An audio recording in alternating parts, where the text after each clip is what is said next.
Ngomongin soal sosok anak kecil mengingatkan gue sama kejadian pas pertama kali gue kuliah. Mungkin kalian cukup sadar, di antara kita bertiga, gue yang paling penakut. Iya, kelihatan. Gue yang emang gak mandiri karena di keluarga gue juga cukup dimanja.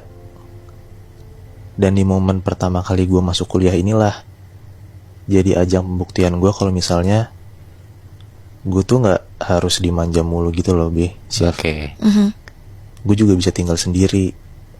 Makanya gue memutuskan untuk ngekos lah di sini.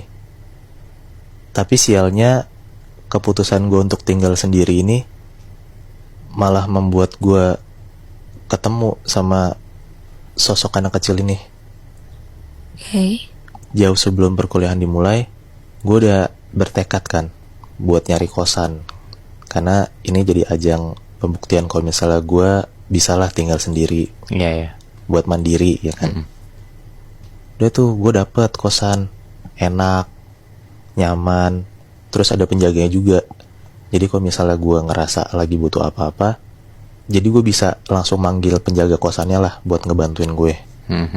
Singkat cerita, ospek dimulai dan waktunya gue untuk tinggal sendiri udah dimulai juga berarti.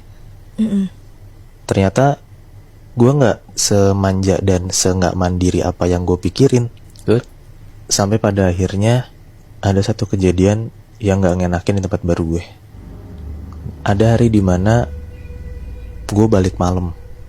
Ospeknya kelar jam 8, jam 9-an. Gue nongkrong dulu sama anak-anak. Makanya balik malam lah, jam 12-an. Gue nyampe kosan, gue langsung istirahat.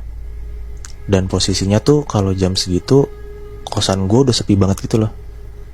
Udah sunyi banget. Dan disinilah pertama kali gue ngerasa ada yang aneh di kamar gue. Pas gue lagi nyoba tidur, dari arah lemari gue denger jelas banget ada orang yang kayak ngetok-ngetok lemari gue gitu loh. Duk, duk, duk 3 kali gitu. Refleks gue langsung nengok ke arah lemari. Dan ternyata gak ada siapa-siapa. Di situ gue takut banget. Gue langsung buru-buru masukin semua badan gue ke dalam selimut. Pas gue lagi masukin badan gue ke dalam selimut, tiba-tiba suara itu datang lagi. Duk, duk, duk. Gue ngintip dari selimut dan ternyata benar. Kedua kalinya gue lihat gak ada orang. Dan tandanya suara itu berarti dari dalam lemari dong. Gue ngerasa ada orang dalam lemari gue. Dan gak berhenti di situ. Setiap gue mau merem, suara itu ada lagi. Setiap gue merem, suara itu ada lagi. Duk, duk, duk. Malam itu tuh gue digangguin banget sama suara itu. Dan sampai pada akhirnya gue gak berasa. Semalaman gue gak tidur karena gue ketakutan. Dan ternyata udah sampai jam 7. Alarm gue bunyi dan gue harus siap-siap ke kampus. Hari itu gue lewatin dengan rasa parno. Gue parno banget hari itu. Setelah perkuliahan selesai aja, gue ngerasa gue gak berani buat pulang ke kosan. Karena gue tahu kalau misalnya gue balik ke kosan, pasti gue akan digangguin lagi sama suara ketok-ketok dari dalam lemari itu loh. Tapi ya Bi, Chef, di satu sisi tuh, ya ini kan pilihan gue untuk ngekos, untuk nunjukin ke orang-orang kalau misalnya tuh gue mandiri. Iya benar. Jadi gue memberanikan diri lah untuk pulang ke kosan malam itu. Gue mencoba untuk tidur lah. Gue lihat jam, ternyata gak berasa udah jam 1.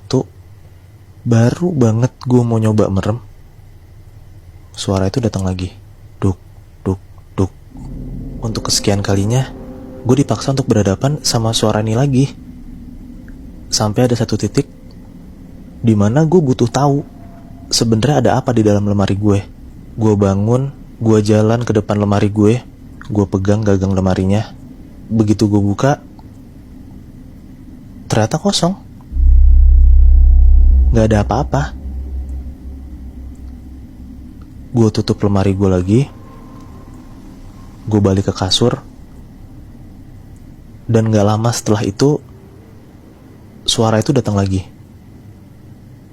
Duk, duk, duk. Shit. Dan ternyata selama ini gue salah, Syaf, Bi.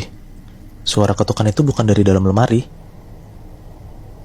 Yang gue lihat ternyata di atas lemari itu ada sosok anak kecil duduk di atas lemari gue, kakinya menggantung, dan ternyata suara duk duk duk itu adalah suara kaki dia yang ngayun-ngayun, dan kakinya itu ternyata kena lemari gue.